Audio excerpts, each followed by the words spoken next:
So to recap, Hamed starts off by offering, back in 2015, he goes to small, medium businesses and he offers them a way to make business payments using Bitcoin.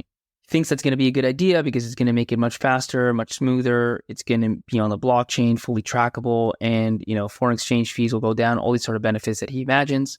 When he tries to pitch this to business, kind of crickets. I mean, after 6 months, he has like 10 businesses using it, not really paying anything for it. So he does his first pivot, and his first pivot, he starts off by just going to those 10 or 15 businesses that are using it and kind of saying, hey, like, what do you like about what I've built? He talks to some industry people and investors as well. Doesn't do extensive research. And so his first shift is pretty small. He goes from Bitcoin-enabled payments to normal like fiat payments, but he's still focused on payments himself. So he's competing with PayPal. And because of that, he has to offer the system for the product for free. Year or two later, he's grown, like he has 1,500 users, but no one's paying. So when he goes out and tries to raise a Series A, he fails completely. So at this point, second pivot is where he does it right. We talk a lot about how before startup mode, there's research mode, and you either do it explicitly or you pay for it later on. So he effectively had to pay the price. He went through and did 700 interviews. And after that, found out that what users really cared for wasn't the payments themselves, sending the money, it was everything around it. And so he ended up shifting towards what he has now, which is an accounts payable, accounts receivable platform that focuses on the automations and the workflows around making payments easier. And that changed everything because all of a sudden he was able to charge. He went from $0 to $30 a month quickly. Like in a matter of months, he made that change. And incredibly, 80% of his customers went from free to paid, which is an incredible conversion rate. And then things were really off to the races. I mean, that's when he first got product market fit. He raised the Series A shortly thereafter. And since then, he's raised the Series B, and he's well on track for $10 million in ARR. Two observations that came to me as I was, re-listening and kind of thinking about this episode.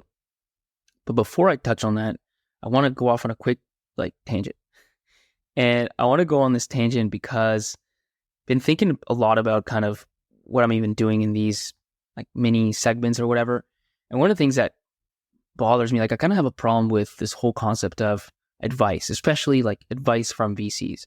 And the reason is, frankly, most advice is just terrible. And if I talk to founders, one thing I notice, and I remember this myself too, is you get so much advice. Everybody wants to tell you how you should act, what you should do, what the right move is. If you go and talk to 10 VCs or 10 founders for that matter, or whatever, you're going to get 10 different pieces of advice.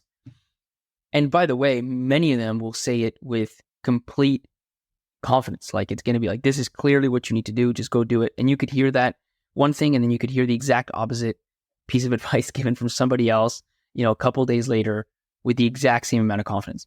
So what does that leave me with? Well, I think, and by the way, why is this advice usually so bad? I think because every startup is so unique. Everything is so case by case. There's just so many exceptions. If you're a point guard in the NBA and you give advice to another point guard in the NBA, that's probably solid.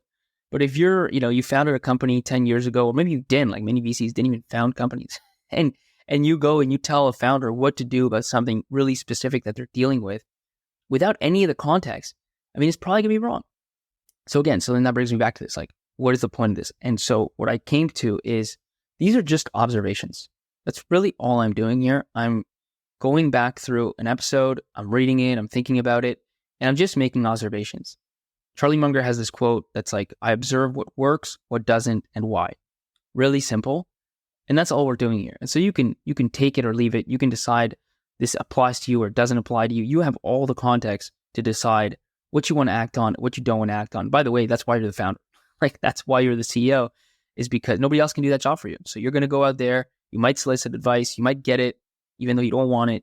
And you've got to decide what matters to you and what doesn't. So all I'm doing here is just providing a couple of observations that I noticed listening to the episode again. The first one touches on, again, this concept that's so important. Before startup mode, there's research mode. Notice how Hamed starts off. He starts off by noticing that Bitcoin is out there, it's hyped up, and he kind of wants to find a way to use that. And so he decides that, he kind of says this sentence that I find is really, he didn't say it this way, but I'm sure he thought it. And it's extremely dangerous. Like these words, if you said them to yourself, you hear a first-time founder say it, they're probably going to lead to a bad idea. And it's, wouldn't it be cool if? So in this case, like, wouldn't it be cool if you could use Bitcoin to make payments? The reason that's so dangerous is because, I'm sure you've heard this many times, like start with the problem, not the solution. So what does that look like? When you start with those words, you're starting with the solution. You're starting with the end state. And then you go and try and fit it into a market. And that's just really dangerous because you don't understand the market well enough. You don't understand the customers well enough. You don't have context. And rarely does that approach work. So that's how he starts off. He then goes through this 6-month period where he's trying to, get businesses to understand. And the businesses just, they don't get it. Like they weren't interested in it. His direct quote is, they had no idea what the hell this thing called Bitcoin was. Like that's how off the mark he was with his first approach. And so then he makes, his first pivot. And I'm going through the details because this is so common that when you start off with a solution, you try and sell it into the market. Once you realize it doesn't work, you then say, okay, fine, I need to talk to customers, right? Like that's the broad advice. So then you go and talk to customers, but you're still starting too narrow. It's not real research. And that's the mistake he makes as well. He goes and he says, okay, I've got like 10 to 15 users. Let's talk to them. And let's ask them not high level questions about what their day is like, what their problems are in general. Let's ask them what they like about my solution so far. So you're starting from your solution and working backwards still, even though you've realized for 6 months that it doesn't work, but he does it. And so what he says is, okay, they do like this kind of easy payments. So they just hate Bitcoin. So let's get rid of Bitcoin. Let's stick with payments infrastructure and help them make payments. And so now what happens is they're like competing with PayPal. That puts them into a corner where they're forced to offer it for free. So then they go like, I think 2 years or so offering this stuff for free, getting users, getting traction, but not getting any revenue. And he, by the way, specifically regrets this. Let me just find the quote. I asked him, right? So I asked him, I said, did you like do broader research? Or did you just talk to your customers? And he's like, we relied a lot on investor feedback and the initial set of customers that we had of the small business owners that we work with. However, if I were to go back and think about launching the next business idea, I would definitely do that. That being talk to a much broader set of potential customers, which by the way, he does later on, you'll see. So anyways, he goes out and he tries to raise a Series A. He gets shut down because, the traction is not real. There's tons of retention. And so then he says, we had maybe another 6 or 7 months of cash left. And we would have had to shut down if we didn't do something drastic. Finally, I think he learns the lesson that before startup mode, there's research mode. And he realizes that payments is not the business. Automations and workflows are the key. How does he realize that? Because he goes and does 700 interviews. That's the quantum. I mean, maybe it's 300 or 400 or whatever, but we're talking about hundreds of interviews. That's real research. If you've talked to like 10 or 20 customers and you think to yourself, oh, I don't need this stuff because like I already get my customers, I've done the research. You haven't. If you haven't spoken to over 100 potential customers, you haven't done real research. So he finally goes, he does the work, he realizes that payments isn't the key, it's everything else around it. He launches that product. And by the way, when he launches this product, he doesn't really change that much. That was another thing that we dug deep on. Did you build a whole new product? No, he didn't. He had all these things already. It was just changing the messaging, changing the positioning so that it resonated much more with the end customer and put him in a position where he could actually charge. Because if he was going to get compared to PayPal, well, PayPal was free. There was just nowhere you could charge for it. But if all of a sudden he's not about payments themselves, he's about everything else, in this case, about accounts receivable, accounts payable, managing all your payments, workflows, automations, well, that's software worth paying for. And he said, we were forecasting that maybe 30% of the customers would stick around, but over 82% of customers converted in October of 2019 to subscription pricing. So he goes from charging $0 to $30 a month, and he gets over 80% of customers to convert. That's what happens when you do real research. That's what happens when you understand real customer problems. The final quote I'll share from him on this topic is, the MVP mindset is fantastic once you have a thesis and that thesis has been proven. You feel very strongly about that thesis. But if you haven't done that homework, then you're just going to build something that nobody wants. The other thing that came to mind that I thought was really interesting, at what point he's talking about He's talking about checks. Like he's talking about the status quo. And he says, in payments, like the status quo is checks. You take this piece of paper, you write a thing on it, and you put it in the mail. He's like, that was pretty good. Like, frankly, for most people. And it made me think of something, which is that when you start off, like when I started Gym Track, the first thing you do, you're told about competition, right? Like you want to make sure you understand the competitive landscape and who your competitors are and how you stack against them and all that stuff. And so naturally you go on, Google or whatever, and you start searching and you find other players that are doing something similar. So in our case, like we were selling product to kind of tech to gyms around workout tracking. So we found other innovative startups that were doing something similar. And that's what we focused on as competition. The thing is, those are not the main competitors, because when you go into the market and you start talking to customers, you realize most of them have never heard of any of your competitors. None of the tiny startups, unless there's a massive incumbent that's already kind of sold to all your potential customers.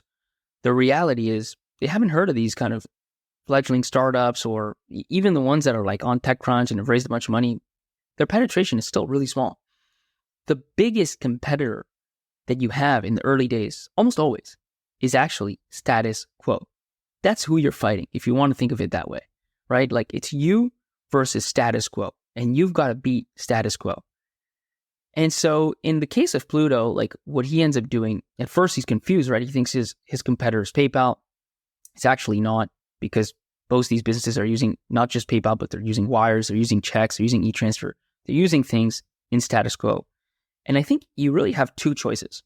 Choice one is you can fight status quo. And if you're going to fight it, you got to find its weak spot, which I'll chat about in a minute. The other way is you can just lean into status quo. Be like, you know what? Status quo is good enough. Like it's not that terrible. Most people don't hate it. So let's use that. And that's what he did. Like in his case, as we talked about, he just said, okay, like people are fine with payments. Payments isn't even a problem. Let's build things around it, right? Like, so if people are going to use wires, they're going to use checks, they're going to use whatever they use. Great. Let me leverage that and build everything around status quo. So that's what he did. That's one approach. The other approach is find the weak spot. So what does this look like? Let's take another example, right? So think, for example, of Airbnb, right? Everybody knows this. So that's why I'm using it. If you think about Airbnb today, like you stay in usually in like an entire home, and it's a direct competitor to hotels. In the early days, status quo was hotels, and frankly, it worked almost all the time. So if you would have told some, like when Brian Chesky in the early days would tell people about Airbnb, most people's reactions were like, what are you talking about? Like, I just stay at a hotel and it's great. I don't understand why I would stay in some random person's house. How does he break status quo, right? What's the weak spot? What he realizes, I think it's by happenstance, frankly, but ultimately he realizes that when there's a conference or a really big event, all of the hotels around that event get booked. They get sold out. And at that point in time, in that location, status quo goes from being totally good enough to just not working. Like it's terrible. And that's where Airbnb gets its first initial traction. Status quo is weak. That's the other way to look at it. So at the time when there's a conference or an event, the status quo doesn't work. Status quo has a weakness and you can exploit it. And so he says, okay, now let's kind of offer up and just market around that event. So we offer up Airbnb. And that's the first time that people start really trying it, right? Because they're almost forced into it. They're like, status quo doesn't work for me. What else is available? Oh, Airbnb is available. Fine, whatever. I'll try it out. And they realize it's not that bad. So that's like niche, like super niche market number one, right? But they find a weakness in status quo. The next layer from there, the next part where status quo is kind of weak is on price. So hotels generally are just not that cheap. And so for the people that are price sensitive, status quo is also just not that great, right? That's another weakness. For the people that like where budget isn't that big of an issue, paying $100 or $200 a night is not an issue. Status quo is amazing. So you go to them and you tell them about Airbnb and they're like, what are you talking about? This is just not a thing I'm interested at all, not a problem I have. But if all of a sudden you go to people where $100 is a lot of money and you offer them something for like 50% or even 20% of that, $20, $30, $40 a night, that's eye-opening. Again, you found a weakness in status quo. That's what they did, right? And again, today it's about booking entire homes. People buy apartments just to do Airbnb. Back then, it was all about staying in some stranger's home, right? It was about the extra bedroom. And that the reason is like the extra bedroom was an actual solid competitor to the weak part of the status quo. Status quo is hotels. The weak part of status quo is the fact that they're pretty expensive. And so one extra room, one extra bed in a home, sure, like if you think about it, having a full hotel room is much better than having a bed in somebody's home. But for the person, the part of the market that was super price sensitive, hotels were not a great option. They were a poor status quo. And so all of a sudden, Airbnb made sense. And so this is the thing you got to think about is like, to the extent that you're in a generally, in a relatively new market, or at least a market that has no incumbents. This happens a lot of times when, for example, you're selling something that's like digitizing something that's otherwise done on paper. This was a classic one, and you're fighting status quo.